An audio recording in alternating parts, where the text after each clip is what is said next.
Boa noite, povo de Deus. Vamos entrando.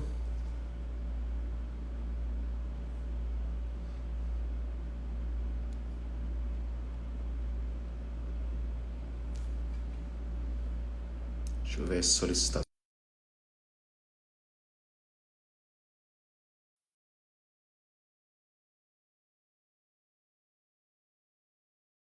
Cadê as solicitações? Aceitar o Rodrigo. Foi um. Vamos ver o outro. Cadê o nosso convidado? Ou a gente aprende a ter o dom da paciência, ou melhor, a virtude da paciência, ou então Ai, a Jesus. gente fica ainda mais Esse impaciente. Instagram, ele dá cada Não lé na sei. gente, meu Deus do céu.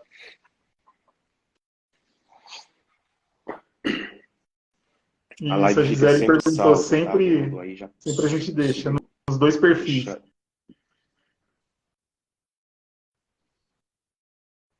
Deixa, deixa eu procurar o nosso convidado aqui. Aqui. Amém! É sempre mais difícil com Alan Carreon. Foi! Nunca será diferente Aleluia! disso. Acostumem-se. Não, meu filho. Ai, meu Aí, Deus. aí já Dois senta jovens falando comigo, isso aí já com um era. senhor de barba branca que não Tudo mexe com a internet. Ai, acontece. Jesus amado.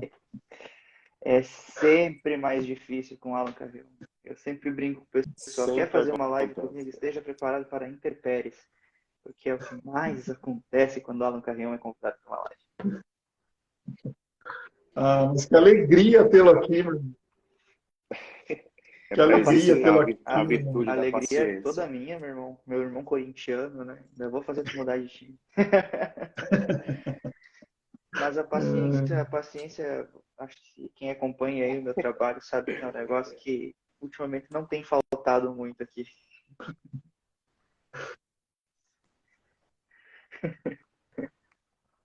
Estávamos falando sobre isso agora há pouco, né? Estávamos falando de treta, na verdade, né? Estava falando que treta aqui no Pensar Catequese é de domingo a domingo. Tem um quadro chamado Treta-feira que é para ser só na terça, mas acontece de domingo a domingo. Eu até falei, tá igual lá É, cara, olha. o Alan. Mas, cara, maravilha estar aqui com vocês. Uma alegria depois estarmos nos Faz reunindo depois daquele parte, momento né? tão legal, tão bacana lá no Catequistas Brasil. Deixar um abraço para o Michel Padiossi, que entrou aí, um grande liturgista também. Honra tê-lo por aqui. E é bom estar aqui sempre com os amigos, poder conversar sobre alguma coisa que a gente entende um pouquinho, que é catequese. Né? Não é muito, mas a gente entende.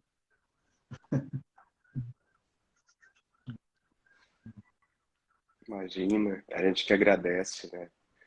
O teu apostolado ele é muito importante, né? Não só para nós que estamos aqui acompanhando, né? Mas para tantas pessoas que, que fazem parte dele, né? Se nós estamos nas redes sociais, temos uma ferramenta ainda ao nosso favor e a evangelização, ela hoje é possível usar ao nosso favor da edificação do povo de Deus. Então, a alegria nossa está aqui, mesmo que de maneira virtual, estarmos juntos. Eu estou quase sem voz porque eu estou saindo de um resfriado, Vamos mas rezar? Vamos lá.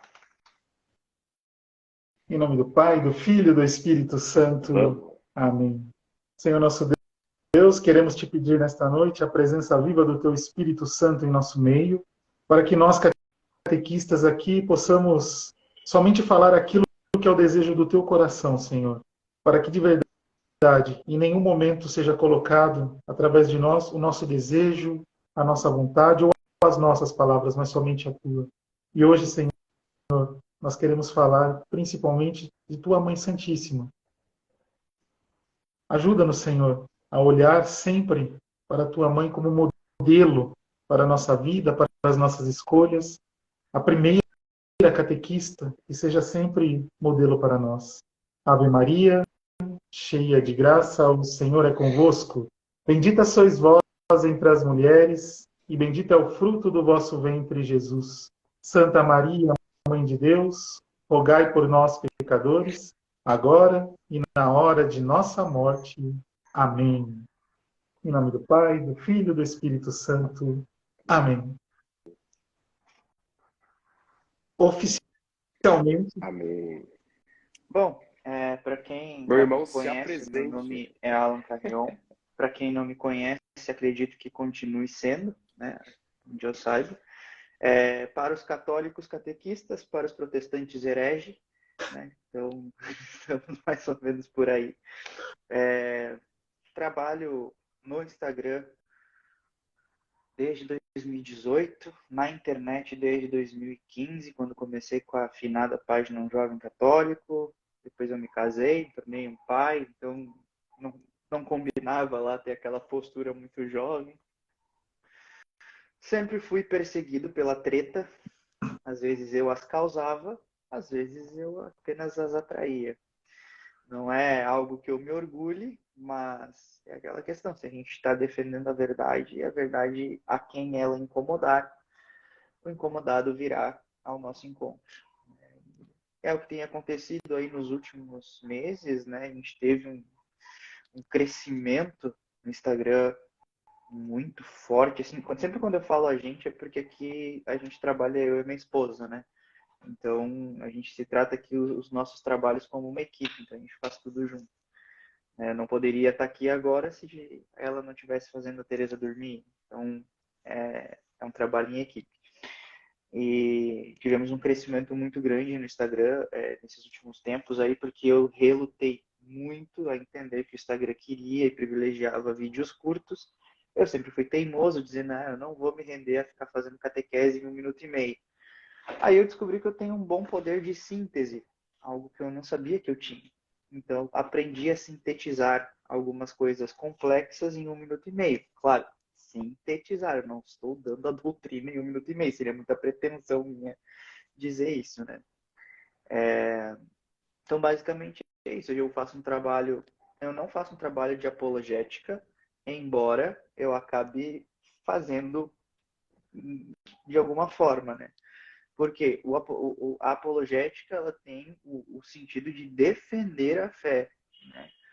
O que eu faço? Qual é a minha estratégia de comunicação? Eu transformo o ataque em catequese, né? Eu transformo o ataque protestante numa catequese. Por quê? Porque esse ataque ele é feito para mim, claro, com mais recorrência, porque eu estou exposto.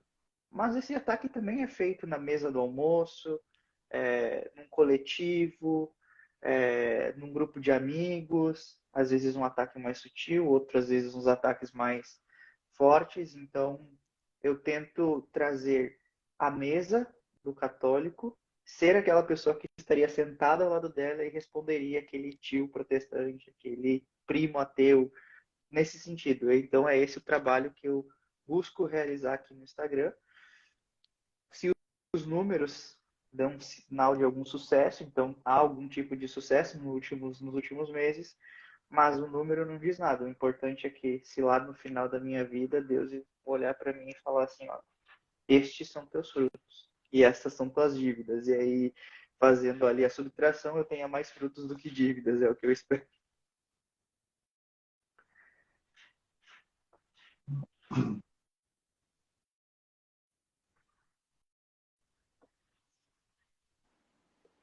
A missão de evangelizar não é fácil, né? E de fato, querendo ou não, vai trazer esse incômodo. E uma coisa que você falou, né? Que diante de um ataque você traz uma resposta, e uma resposta muito bem fundamentada, né? Eu tiro muito com base nas tretas que eu tenho encontrado também por aqui no Pensar Catequese. Eu procuro o máximo que eu posso quando o modo nordestino não está on, né? E aí eu tento transformar isso em conteúdos de catequese, né? Sempre a partir dos documentos e tal, porque as pessoas elas nem sempre elas têm esse acesso ou até têm esse acesso, mas não conseguem pensar. E você traz muito isso, né? E você partilhando, né? Só para não tomar muito tempo, se partilhando dessas questões, né? Desses ataques, eles acontecem em grandes proporções e pequenas proporções, porque acontece, por exemplo, as pessoas que vivem no cotidiano, aí no dia a dia, também acontece isso. Eu lembro que a minha comunidade de origem, junto com a igreja, sendo bem rápido, junto com a igreja é colado a escola São José. E aí, hoje, não tem mais aulas porque o protestantismo ele tomou conta do lugar onde eu morava. E aí os protestantes não aceitam colocar as crianças naquela escola porque tem o nome São José e está colada com a Igreja Católica. E aí tem crianças que hoje não podem se aproximar de um católico porque você vai se contaminar com o pecado. Então a gente vai percebendo o nível da coisa.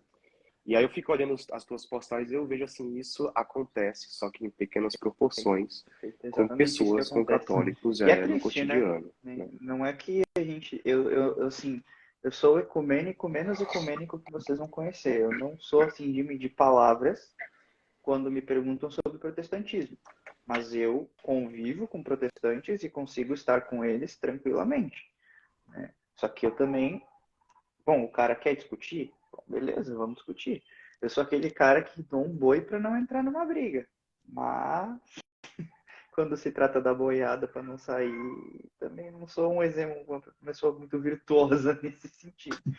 Mas é por quê? Porque eu acho que o ataque, ele precisa ter duas formas de reação.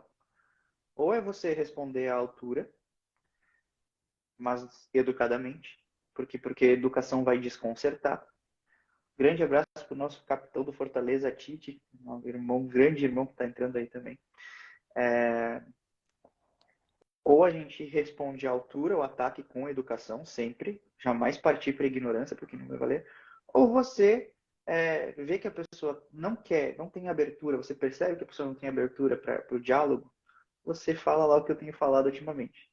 Reclamações no saque. Porque aí, cara, não é que seja um deboche, não é que seja uma...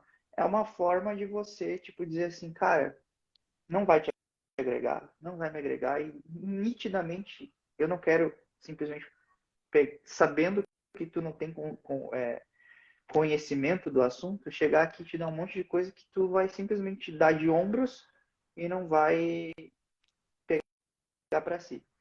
Então, principalmente quando se trata de Nossa Senhora. Quando se trata de Nossa Senhora, cara, o negócio assim é absurdo.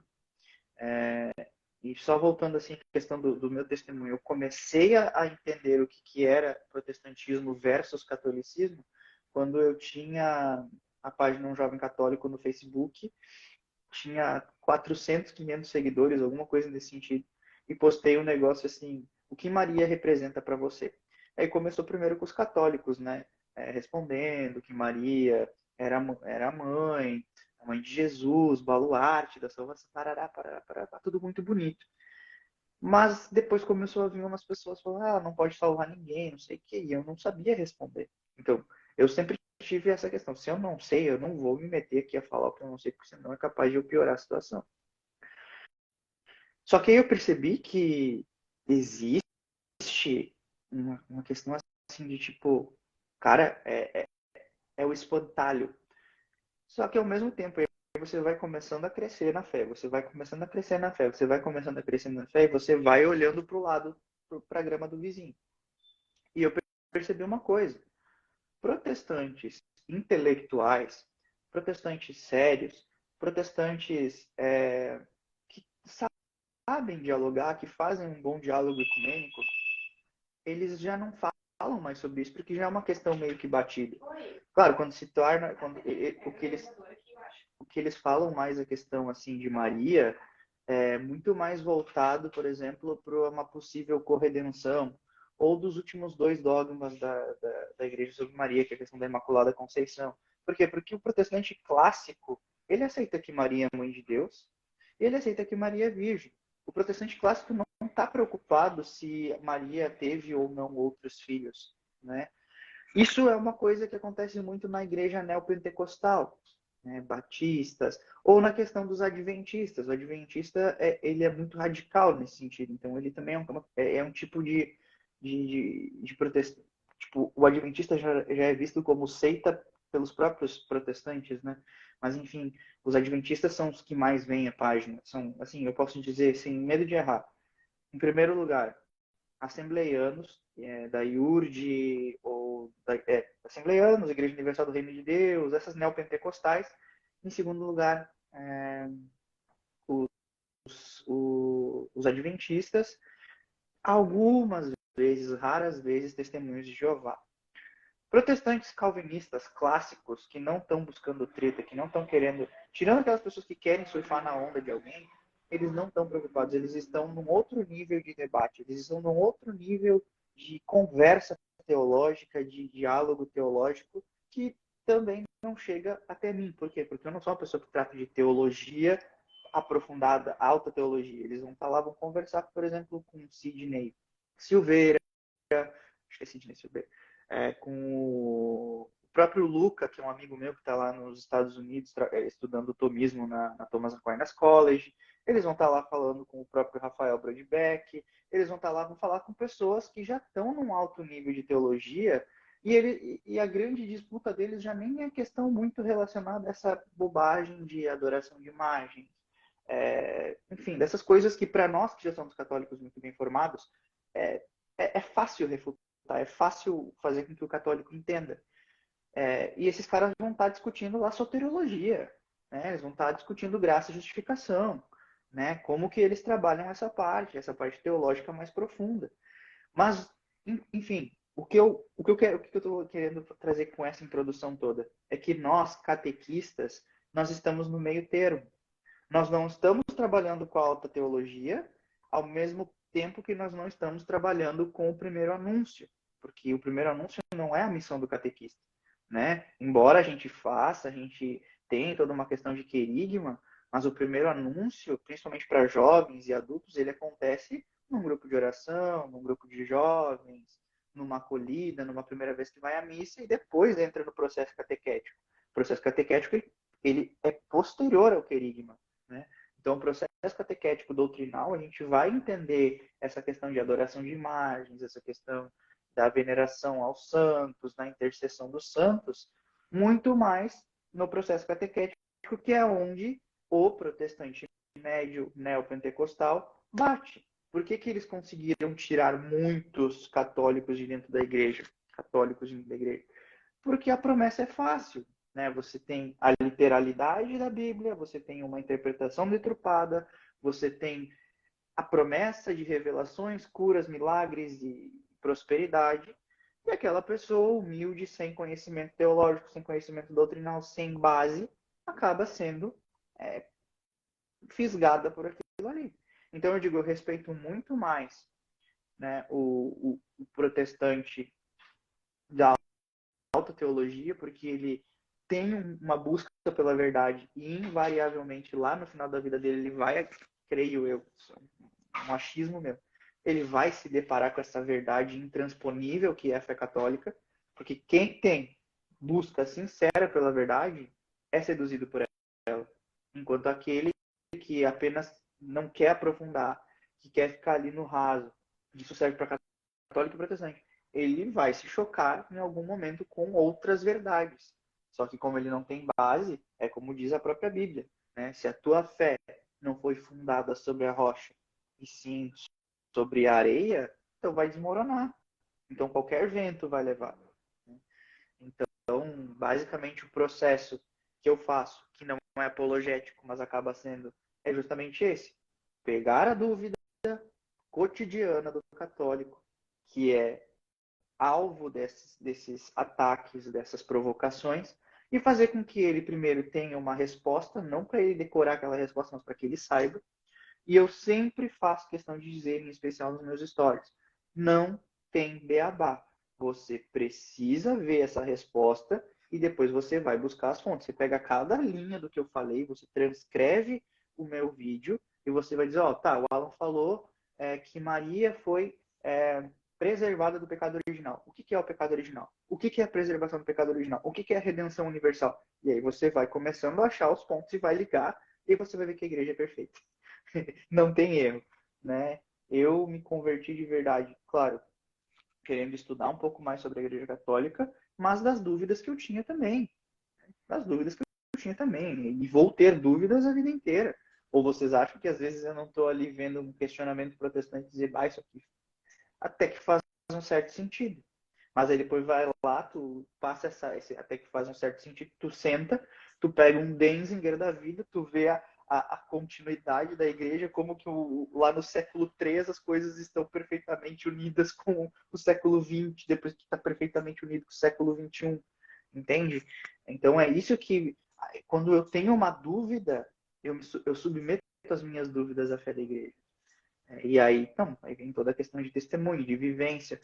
A questão é, se você precisa e espera da igreja um milagre visível, você tem uma grande tendência a acreditar que qualquer charlatão tem o Espírito Santo. Eu falo muito, né? Eu peço desculpa. Não, Não, tranquilo, é até é provocador, né? Essas falas nos provocam a sair do comodismo, né? Porque realmente a gente precisa, eu tenho uma dúvida, vou pesquisar, vou me informar. Nós temos o catecismo, né, que muitos ainda desconhecem, e é a nossa fonte ali de estudos, que nós precisamos nos aprofundar, não pegar respostas prontas e mastigadas, né, mas a gente também fazer esse processo de ir atrás, de se aprofundar, e que você sempre deixa isso também, até nas referências de vários posts seus, né, para levantar essa curiosidade de se aprofundar um pouco mais. E é assim, diante de uma pergunta que nós não temos respostas, eu acho que nós até conversamos, né? Assim que nós começamos a nos seguir, eu falei, você mudou muito, você amadureceu muito, porque eu vi o processo, né? O passo que você deu na sua vida, né? Poxa, eu não sei de tudo, não tenho resposta. Então eu vou ficar um pouco mais recluso em algumas questões para depois ter respostas a partir de um conhecimento mais aprofundado. E é o que nós precisamos. E dentro desse tema que nós vamos trabalhar, Sim. principalmente, porque é a realidade que nós vamos E esse encontrar, que já amadurecimento ele é encontramos, na muito verdade, né? visível, Gessiano. Assim, é muito visível para mim mesmo, né? E aqui não é, vou agora pagar de madurão. Não, eu tenho muita coisa a amadurecer ainda. Mas quando eu vejo o meu conteúdo, a forma que eu me posicionava, a forma que eu olhava, a forma que eu enfrentava as coisas, cara, hoje eu tô num outro nível. Parece que em 2 anos eu amadureci dessa. Claro que também tem que levar em conta que durante 22 eu amadureci 5. Enfim, faz parte da vida. e é justamente esse amadurecimento, ele é fruto da busca, né? Então essa busca sincera, ela sempre vai conduzir mesmo, né? A gente gosta sempre de usar um grande exemplo, né, que é Scott Hahn, né? Quando começa essa busca, quando começa a querer solucionar primeiro as suas próprias dúvidas e depois começa a ajudar, a gente entra num compromisso de conhecimento também, né? Falo bastante isso com os catequistas. Nós precisamos ter sempre este comprometimento, não me acomodar, porque na catequese do dia a dia, vamos dizer a verdade, dá para a gente decorar o itinerário, né, catequético, falando com o catequista de crianças, o catequista de jovens, ele decora aquele itinerário e pode se acomodar e não buscar mais nada. Mas, por exemplo, sua página, o seu perfil, a catequese na forma que você dá, ela é bastante provocativa e ajuda, fala assim, opa, parece que eu estou acomodado, preciso saber um pouco mais, preciso buscar algo a mais. Então isso vai ajudando, né? Essa provocação, ela é essencial. Acho que os protestantes eles fizeram muito tempo isso muito bem, essas provocações, né? Aquela questão deles até saberem de cor, e salteado, né? Ou alguns trechos bíblicos, as coisas, versículos, né? Que não acho, não vejo a menor necessidade nisso, mas tudo bem, cada um, né, no seu caminho lá. Mas para nós é importante, pelo menos, saber onde buscar. Onde é que eu encontro, né? Você citou, por exemplo, Denzinger, né? Num nível um pouco mais abaixo. Né? Num outro nível, né? Vamos buscar o catecismo primeiro. Vamos dar uma olhadinha no catecismo de São Pio X para a gente tentar entender um pouquinho como falava ali. Então, é essa estrutura de busca, né, que é importante. E sem essa busca, a gente... Assim, Santo Agostinho dizia, né? Você só ama aquilo que você conhece. e ficar preso no raso, e isso acontece, assim, ela é muito perceptível onde acontece. Então, é um grupo de jovens. Às vezes o cara que entrou no grupo de oração e só vê os milagres, que só vê o sensorial, que só vê o sentimento, que só vê... E aí chega um momento que aquilo cessa e ele vai dormir e ele se pergunta onde que está Deus. Se aquilo tudo que ele viveu é uma mentira, por quê? Porque ele não firmou sua fé na rocha. Mas se existe o catecismo, se existem os documentos, se eles são livres, se eles são amplamente divulgados pela igreja, é porque eles têm uma serventia para a nossa vida. Entende? Ele tem uma serventia para a nossa vida. Então, eu preciso justamente provocar o católico a dizer assim, tá, uma coisa que eu tenho falado bastante de doutrina social ultimamente. Pô, a gente passou por um processo eleitoral, com perdão da palavra, full, né? Em que todo mundo estava se matando, e aí sobrava pro coitado do Papa. Não, porque o Papa é comunista, porque o Papa não sei o quê, porque o Papa lá. E o Papa nem aí para a eleição do Brasil, né? E por quê? Porque não se conhece a doutrina social da igreja, né? Aí você fala de várias outras coisas. Você vai lá, vai querer defender a igreja sobre a adoração. Vai dizer, não, sou católico, mas na Bíblia está escrito que a gente tem que guardar o sábado. E aí tá, como é que tu vai fazer aquela criatura entender que a Bíblia ela é sim uma das fontes da nossa fé, mas ela não é a única fonte de fé? Então você vê que nós temos um grande problema, um grande desafio, que é a protestantização do católico, causada justamente por esse não ir às águas mais profundas. E aí fica esperando que a Bíblia, ou seja, um livro de sorte, que você abre de olho fechado e diz, o que a Bíblia tem para me dizer hoje? Aí você pega lá um versículo, né? E aquele que quiser me seguir, tome a sua cruz, aí o cara já não entende, já larga a Bíblia de lado e aí começa a afundar, né? Ou o cara que é tão literal, que acha que a Bíblia é tão, digamos assim, tão radical, que vai lá e lê, se o teu olho esquerdo te leva a pecar, arranca-o e joga fora. Porque o cara tá lá naquele literalismo, não entende aquilo ali como uma simbologia, não entende aquilo ali como uma questão que está falando de ocasião de pecado. Então, é claro que a Bíblia ela é fundamental para o estudo catequético, ela tem que ser apresentada, ela tem que ser incentivado o estudo profundo da Bíblia, mas é necessário que a gente apresente o catecismo, porque sem o catecismo, a chance de uma pessoa se perder nos próprios pensamentos ou nos pensamentos alheios é enorme.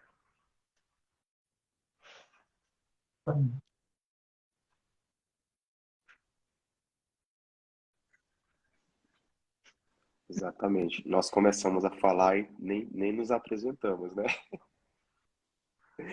Faz parte do processo. Rodrigo, se apresenta pra gente, o pessoal que está chegando aqui nem Que sabe de onde nós maravilha. somos, quem somos, Vamos o que lá. Eu fazemos, sou o que Rodrigo comemos. Marques, aqui da Diocese de Jundiaí, São Paulo. Né? Trabalho com catequese de jovens há muitos anos, aqui no Santuário Diocesano Santa Rita de Cássia. Sou casado, tenho 2 filhos, a Lorena com 13 e o Lucas com 9. E estou finalizando a faculdade de teologia. Minha área de formação é a área de administração de pessoas, gestão de pessoas. A pós-graduação é toda nessa área, mas agora tenho procurado, nessa fase da minha vida, aprofundar conhecimento mesmo para ajudar os catequistas. E desde 2018 eu tenho esse perfil aqui no Instagram e YouTube, e venho devagarzinho evangelizando, ajudando os catequistas de todo o Brasil. Agora tem até povo na Angola que está dando para ajudar também, né? Tem um grupo de pessoas lá. Então é bem satisfatório. É algo que eu conto para o Gessiandro, contei para vários de vocês que estão acompanhando. Eu fui bastante resistente em trabalhar nessa questão da internet. Eu falava que não, eu quero dar catequese presencial só, formação presencial, não quero ir para a internet, não quero fazer nada aqui. Mas aos poucos fui começando. E depois, período de pandemia, foi onde eu pude aprofundar e trabalhar mais dentro da catequese e aqui também, né? Também. Então é algo muito gratificante e deixa feliz, né? E tem sido bom. E no meio do caminho, hoje, esse ano, nós fizemos essa amizade e de toda terça a gente partilha esse momento dos dois perfis aqui, trazendo pessoas para nos ajudarem com a catequese, né? Então é fantástico esse encontro. Esse Andro.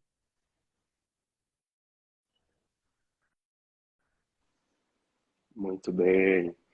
Eu sou Gessiandro, natural do Maranhão. Atualmente moro no Rio de Janeiro. Também estou igual o Rodrigo, né? No finalzinho da teologia. Eu comecei a teologia em 2018, né? Já vou para o sexto ano de teologia. Não fiquei de recuperação, é porque eu mudei de faculdade e acabei perdendo 2 anos e tendo que recomeçar.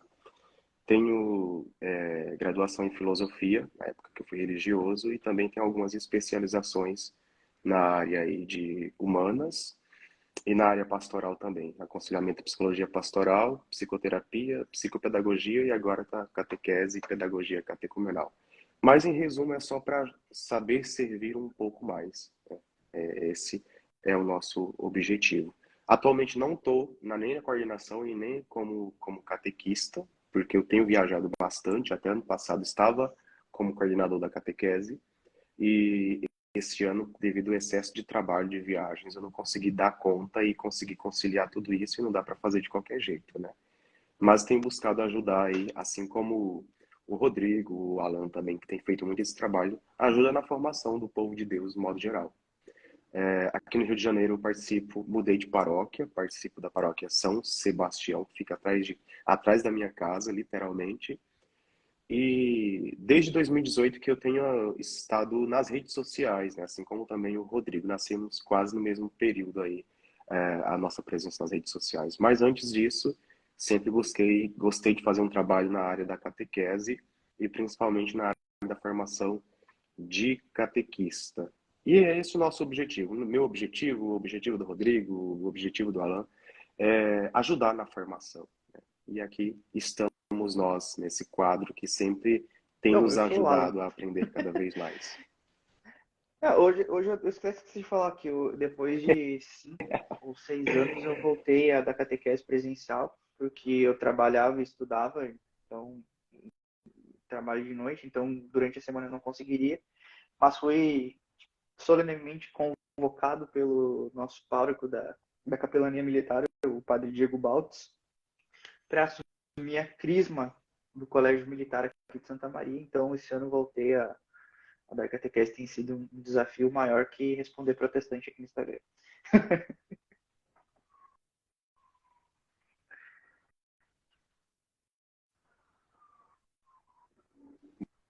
Muito bem.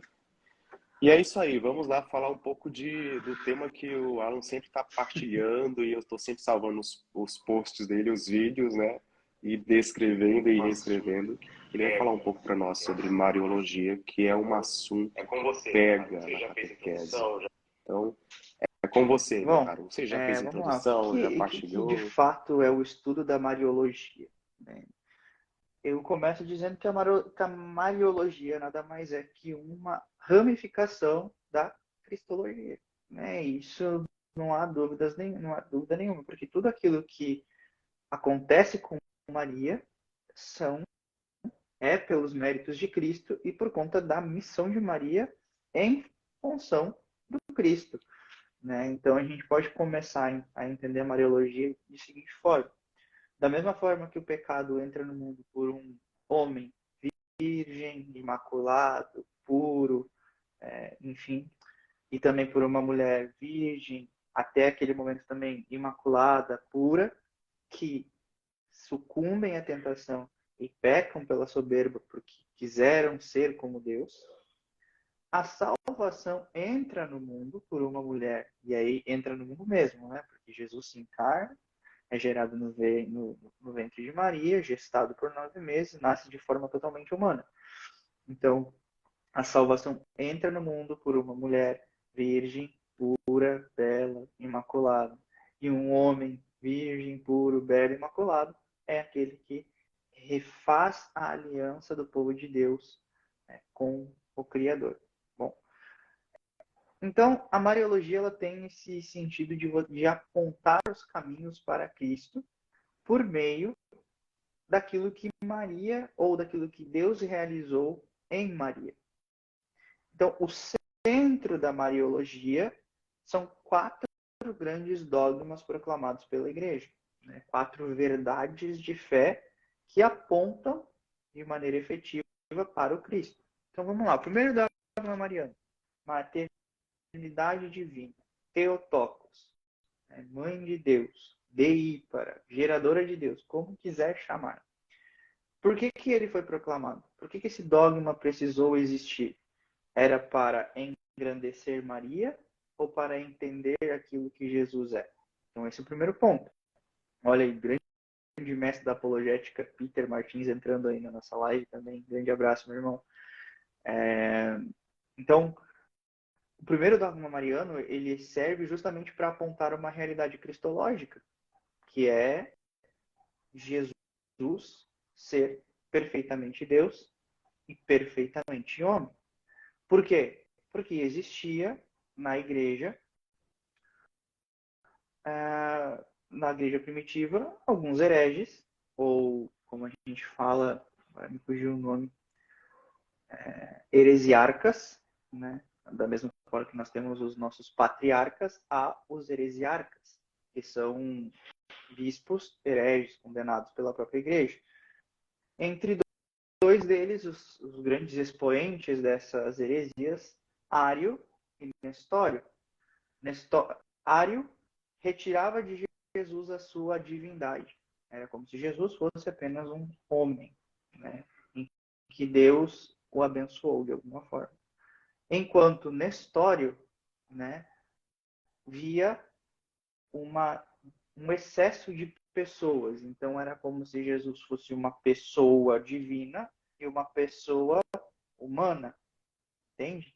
Então, se houvesse duas pessoas, então por isso que Nestório e alguns protestantes ou nestorianos modernos afirmam que Maria é Christotokos e não Theotokos. Então a igreja, né, precisou se reunir num concílio e esse concílio definiu que Maria é de fato Theotokos. Só que esse dogma surge para uma realidade cristológica. Qual que é a realidade cristológica? União hipostática. Jesus é uma só pessoa dotada de duas naturezas. Então, ao dizer que Maria é geradora de Deus, se diz que Maria gerou em seu ventre uma pessoa divina. Mas não gerou, não criou uma divindade, porque a divindade pré-existe, porque o Verbo era Deus. E o Verbo se fez carne e habitou entre nós. Fechando esse parênteses, então a gente entende que nós podemos perguntar para Maria: Maria, você é mãe de quem? Olha, eu sou mãe de Jesus. E do que você é mãe, Maria? Eu sou mãe da segunda pessoa da Santíssima Trindade. Uma pessoa que é perfeitamente humana e perfeitamente divina. Maria gerou em seu ventre a natureza humana de Jesus. Mas esta natureza humana de Jesus já estava desde o momento em que o Espírito Santo fecundou, tornou fecundo o ventre de Maria, o ventre virginal de Maria, ali já não foi colocada a posteriori um fruto de divindade, não.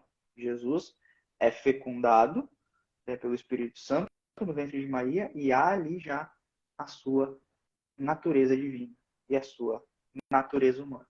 Então é realmente um grande mistério de um Deus que se faz homem, que quer nascer assim como todos nós, fazer-se semelhante a nós em tudo, exceto no pecado.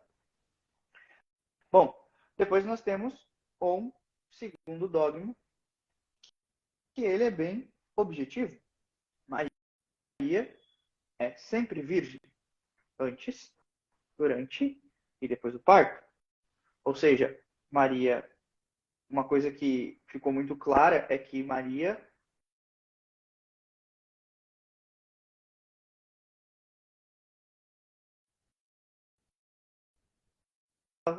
dessa doutrina da igreja a respeito da virgindade de Maria, dizendo que isso era herdado dos gregos, em que humanos se relacionavam com deuses, certo? Então, por exemplo, o Deus... Qual é o filho de Zeus, Tice? Sabe? Acho que é. Acho que deve ser o Hércules, que é metade. Por quê? Porque foi gerado de uma relação entre uma humana e um Deus. Não, Deus não teve uma relação. Tanto que os padres da igreja, os primeiros padres da igreja, você vê o Denzinger, sempre faz questão de falar a expressão sem sêmen. Então, para refutar essas questões, foi primeiro mostrado que Maria era uma virgem. Se você vê, a Bíblia em nenhum momento cita posteriormente os filhos de Maria, sempre se fala em irmãos de Jesus, só que se você faz uma análise bíblica completa, você vê que os 4 irmãos de Jesus citados nos evangelhos têm uma mãe que não é Maria. Basta ver, você tem lá Maria de Cleofas, enfim, né? Então, isso, junto com a tradição da igreja, chama-se Maria de Puríssima, sempre virgem, sempre virgem Maria. E essa virgindade não é uma virgindade só do ímen de Maria. Eu sei que parece um pouco profano falar ímen de Maria, mas a gente precisa ser bem objetivo. Nós estamos falando da virgindade não só do corpo, mas principalmente da virgindade da alma. E essa virgindade da alma nos leva ao terceiro dogma da igreja a respeito de Nossa Senhora, que é a Imaculada Conceição, ou, trazendo por um linguajar mais moderno, a Imaculada Concepção de Maria, que sempre gera algum tipo de dúvida, né? Nos católicos ou nos cristãos em geral, que bom, quando a gente fala que Maria é concebida sem pecado, não quer dizer que digamos assim, não houve foi uma concepção virginal, como igual ao que Maria concebeu Jesus em seu ventre. Não. Houve uma relação entre São Joaquim e Santa Ana, ali naquele momento fecundo óvulo, e Maria passa a existir como um embrião. Naquele momento da fecundação, Deus do céu disse que esta mulher não seria tocada pelo pecado original, certo? O que isso quer dizer? Que é uma redenção preventiva, né? Porque Deus tem 2 formas de salvar, né? Deus pode nos salvar da queda, né? Ou seja, como foi o próprio, como uma conversão, alguém que passa por um momento de conversão, ou seja, que uma graça atual é derramada, aquela pessoa se abre para a graça e ela se converte. Maria foi preservada da queda. Maria não precisou cair, Maria não precisou ter contato com o pecado, pelos méritos da cruz de Cristo. Ou seja, ao invés de Deus permitir que Maria caísse, ele a preservou disso. Por isso que a gente chama de redenção preventiva, porque é 2 formas de salvar. Isso por muito tempo foi debate dentro da própria Igreja Católica, né? Então imagina, por isso que ele demorou tanto tempo para ser um dogma proclamado, porque havia-se a grande discussão de que se a redenção é universal, como que Maria poderia não ter tido contato com o pecado? Então, se Maria não tivesse sido salva, logo a redenção não seria universal, então Cristo não morreu por todos, não teria morrido por todos. Isso seria um grande erro afirmar.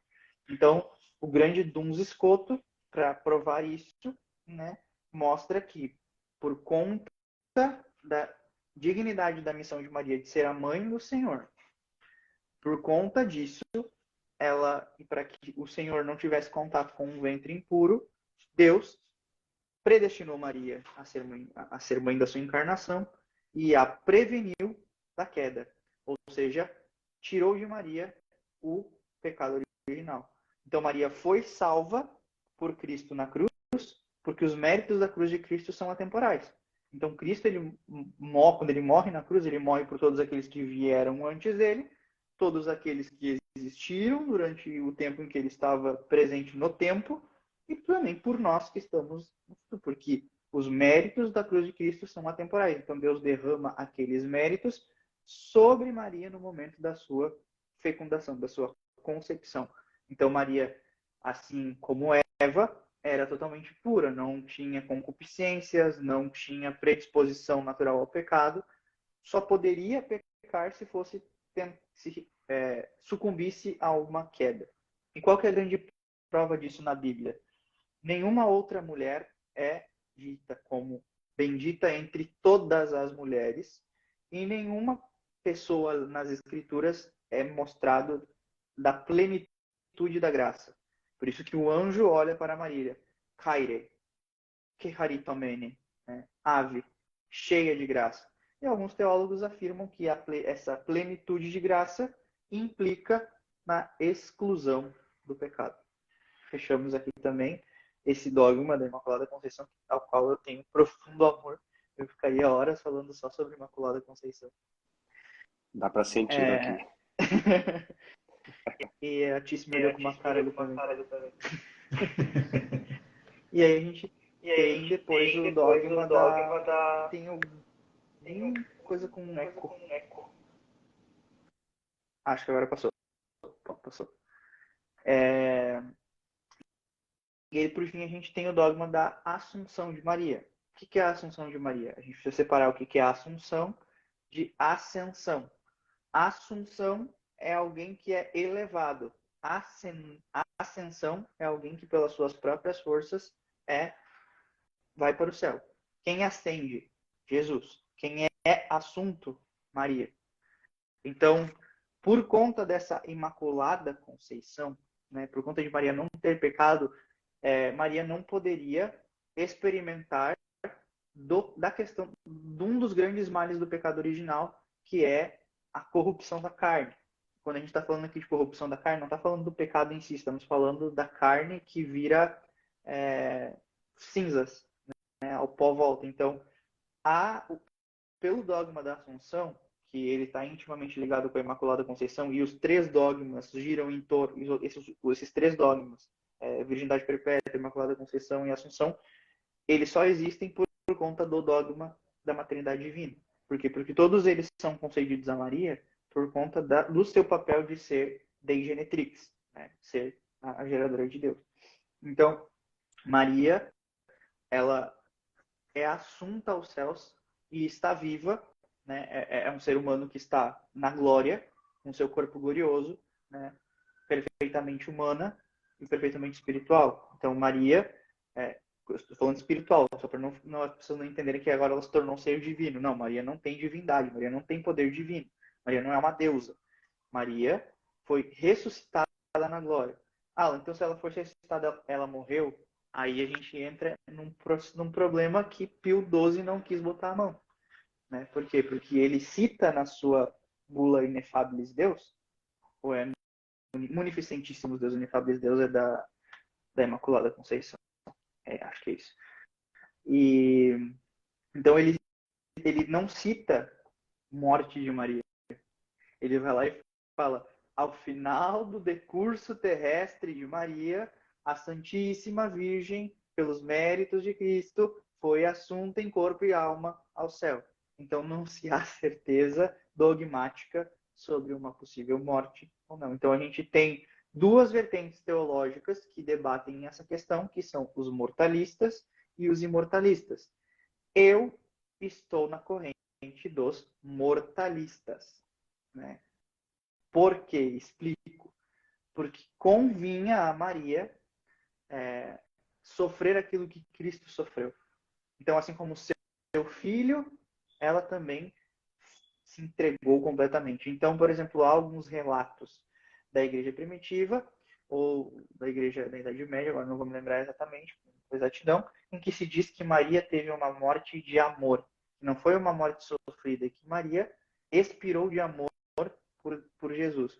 Semelhante graça aconteceu, por exemplo, com a Beata Imelda Lambertini.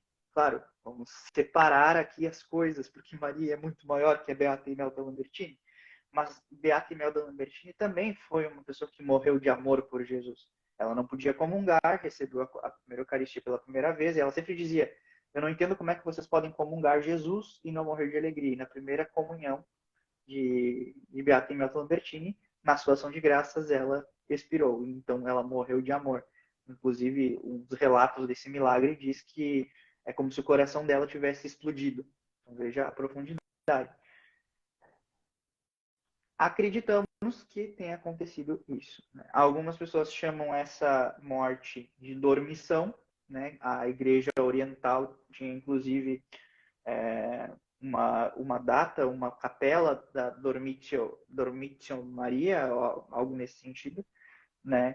Que é a capela ou a Basílica da Dormição de Maria, certo? Então, é algo que fica a critério aí de cada um tentar entender e buscar qual é a sua vertente teológica, né? Eu peguei muito essa questão de ser mortalista pela catequese. Tem uma catequese que São João Paulo II deu sobre esse dogma que é fenomenal. Ele faz uma exegese histórica da tradição da igreja até chegar ao seu entendimento. Inclusive, São João Paulo II, ele rejeita a possível dormição de Maria. Ele diz que sim, ela morreu, foi ressuscitada e elevada aos céus em corpo e alma. Então, esse foi o grande resumo dos 4 dogmas. Qual é o tema de Maria que eu nunca parei para me debruçar e dizer eu vou estudar isso com afinco? O possível dogma da corredenção. Né? Esse é o tema que eu preciso um dia sentar, assim, sem nada para me preocupar, dizer, não, agora eu vou entrar nessa treta aqui, porque essa treta é pesada. Só que tudo indica, né, pelas recentes declarações do Papa, a maneira que ele se posiciona, que ele afirma que não é necessário um novo dogma mariano.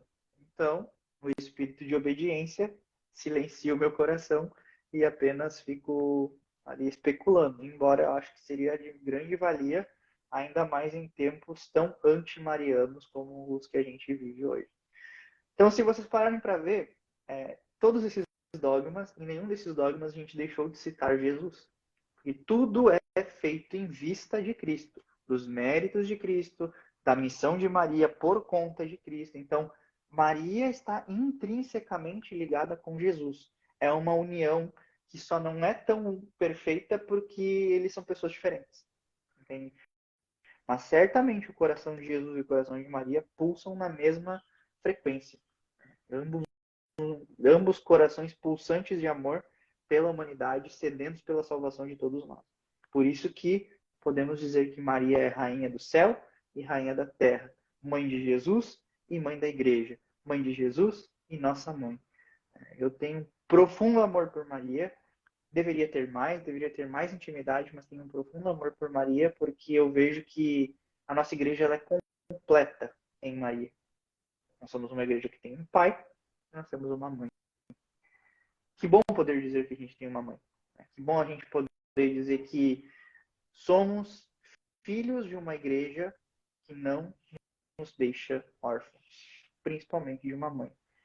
Uma mãe que ora por nós, uma mãe que intercede por nós, uma mãe que foi capaz de entregar o seu filho único por nós, sofrer as dores com o Cristo por nós, e suportar tudo aquilo em silêncio por nós. É claro que eu não estou aqui dizendo que Maria salva. Não podemos afirmar isso de maneira alguma. Maria não tem esse poder.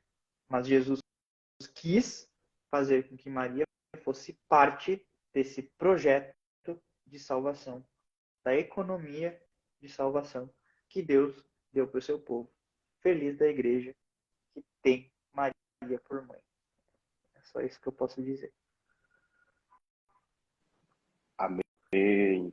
Muitíssimo obrigado.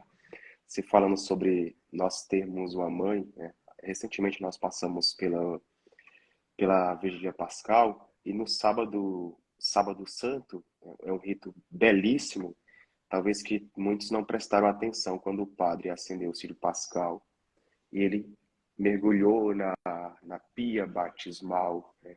Esse útero da igreja, da mesma forma que Maria gerou Jesus, né, por obra do Espírito Santo, pelo batismo nós também somos gerados e somos gestados pela essa igreja e também por Nossa Senhora. E quantos sinais, né, que nós precisamos estar atentos para prestar atenção e entender essa riqueza da nossa fé. Os dogmas marianos que o Alan partilhou aqui para nós, nos explicou vários pontos, e ao mesmo tempo é um convite para nos aprofundarmos ainda mais, né, sobre este assunto e sobre tantos assuntos que envolve Maria, principalmente em tempos tão complexos que nós precisamos ainda mais ter essa ternura de Maria em nossa vida, né? Na verdade, essa aula de hoje ela é um presente de Deus, né? Para os nossos catequistas. Como é importante, e a gente vai vendo nos comentários aqui subindo, como é importante essa intimidade com a Santíssima Virgem Maria, como é importante olhar para a Santíssima Virgem Maria, enxergar os méritos de Cristo e desejar essa intimidade com ela para alcançar o céu. Ela nos aponta o caminho, né? Ela sempre, toda a sua vida, toda a sua história, toda a sua trajetória, sempre apontando Cristo, como o Alan disse. Então, nada melhor do que nós, catequistas que estamos aqui, 195 catequistas, termos essa intimidade com a Santíssima Virgem. E o Alan falou de um tema que me provoca bastante, Alan, que é Maria Corredentora. É algo que eu vou, também tenho firme no coração, como teólogo, sabe, sentar e pensar mais, estudar mais, não na ambição de que um dia seja proclamado como dogma, porque a igreja viveu muitos anos sem a proclamação dos dogmas, vivendo já essas certezas, né? Uma questão que tu falou agora, até para eu conseguir completar isso que tu disse da questão dos dogmas. Existem coisas que não precisam de proclamação dogmática, porque faz parte da fé da igreja como um todo. E você pega e pensa que nunca precisou de um dogma proclamado da intercessão de Maria. Ora, isso só significa que desde os primeiros cristãos até hoje sempre se acreditou na intercessão da Virgem. Então, se a gente lê a própria Bíblia, lá tem as bodas de Caná, grande prova da intercessão de Maria. Ah, mas Maria morreu, tá? Quer acreditar que Maria morreu? Maria está no céu. Como é que ela ouve nossas orações? Porque Deus permite. Deus permite porque Maria hoje pertence ao que a gente chama de Cristo total, que é a comunhão dos santos. Só que entre todos os santos, Maria tem muito mais privilégio. Porque nenhum dos santos, por maior que tenha sido a sua história, por mais que possa ter vindo a ser um mártir, ainda assim, nenhum deles gerou Deus em seu ventre. E eu não consigo entender como que muitas pessoas idolatram a terra de Israel e rejeitam a terra em que Jesus foi nutrido, gerado e concebido, que é o ventre da Virgem Maria. Sim. É absurdo tentar equiparar Maria a qualquer ser humano. Não tem como. Ah, porque poderia ter sido qualquer outra. Não poderia, porque se você fala que poderia ter sido qualquer outra, você está tirando de Deus a sua onisciência. Você está tirando de Deus a sua onipotência. Você está tirando de Deus que Deus está fora do tempo. E que Maria foi predestinada desde a eternidade para ser quem foi. Não é dizer que Maria foi só escolhida e não predestinada. Dizer que Maria foi só escolhida e não predestinada é como você chegar e dizer assim: Deus é um grande satélite imperfeito que ficou durante séculos olhando e dizendo, não tem aí uma mulher que seja digna para gerar a minha humanidade. Cara, isso não tem sentido. Maria foi predestinada. Maria teve essa missão desde o momento da sua concepção. Então, se Maria não fosse só escolhida, então Maria não teria sido concebida sem pecado. Entende? Logo, se Maria foi concebida sem pecado, quer dizer que ela era uma mulher predestinada. Deus quis que Maria, desde a eternidade, fosse a mulher que geraria a sua humanidade.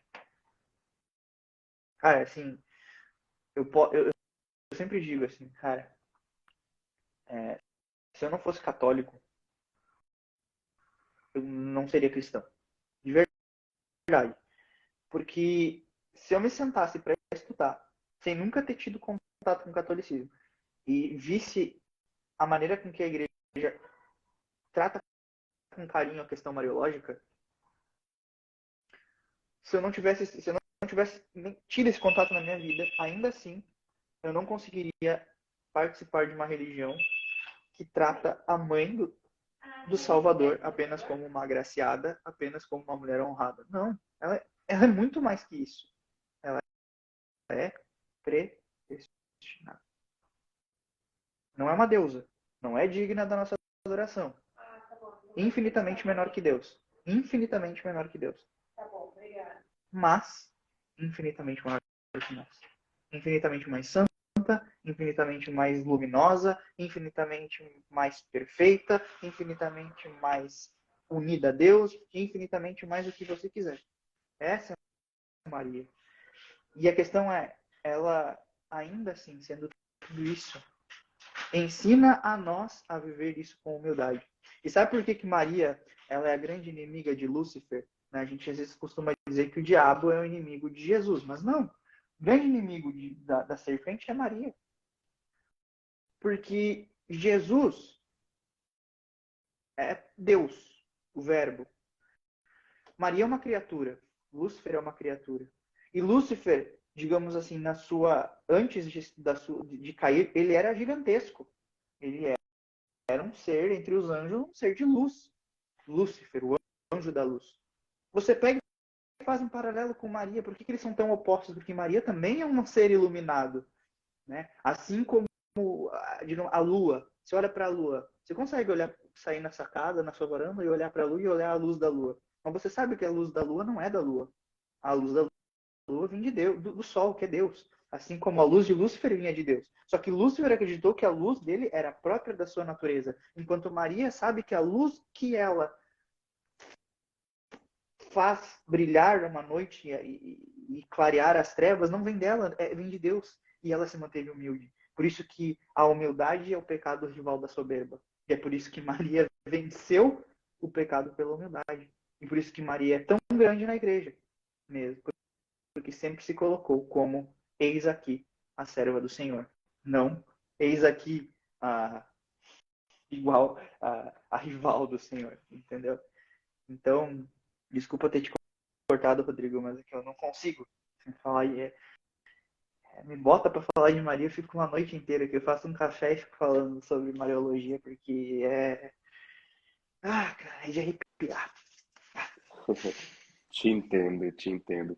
Até você fez um vídeo esses dias, antes da Semana Santa, respondendo uma caixinha de perguntas, onde alguém falou, Maria é uma mulher qualquer. Até eu comentei assim, eu queria ser uma mulher qualquer como Maria.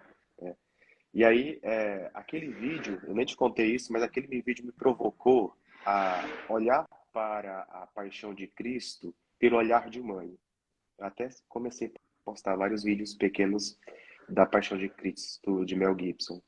E como eu rezei nessa Semana Santa a partir do olhar de Maria. Né?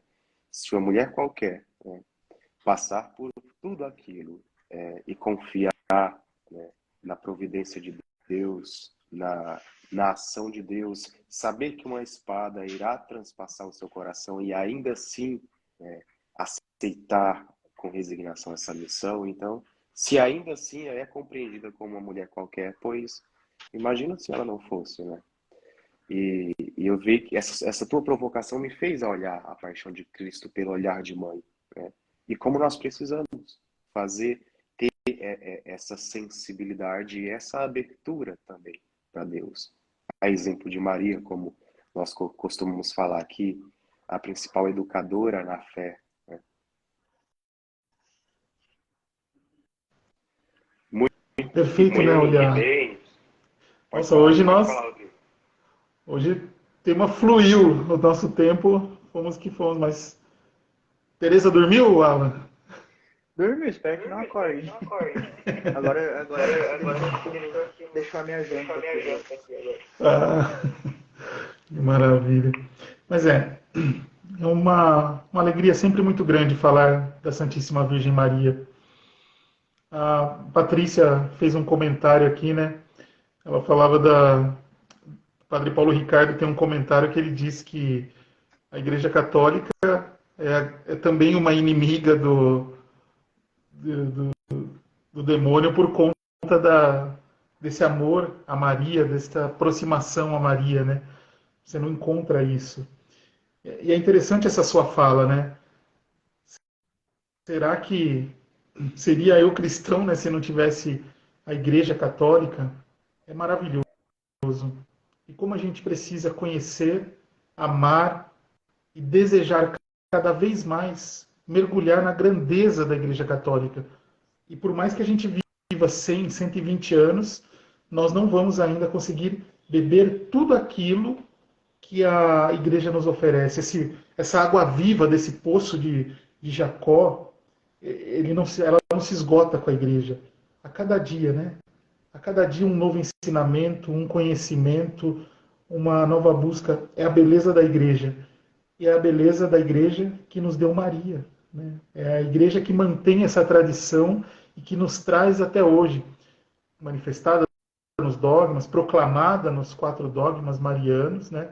O último tão recente, né? Numa história de 2000 anos, tão pertinho da gente, podemos dizer, né? Mas sempre Igreja cuidando para que a gente tenha essa devoção também à Santíssima Virgem Maria. Não tem como não amar, não tem como não olhar para Maria. E acredito que todos aqui hoje vão dormir, né, vão descansar, pensando na beleza de Maria, né? Esse olhar Durmam com mariano. esse barulho. Durmam com esse barulho. Não tem como. É maravilhoso. Maria, Mãe de Deus. Eu gosto muito da invocação que eu mais amo Salve Maria Santíssima, né? Todos os meus vídeos, tudo eu começo com essa.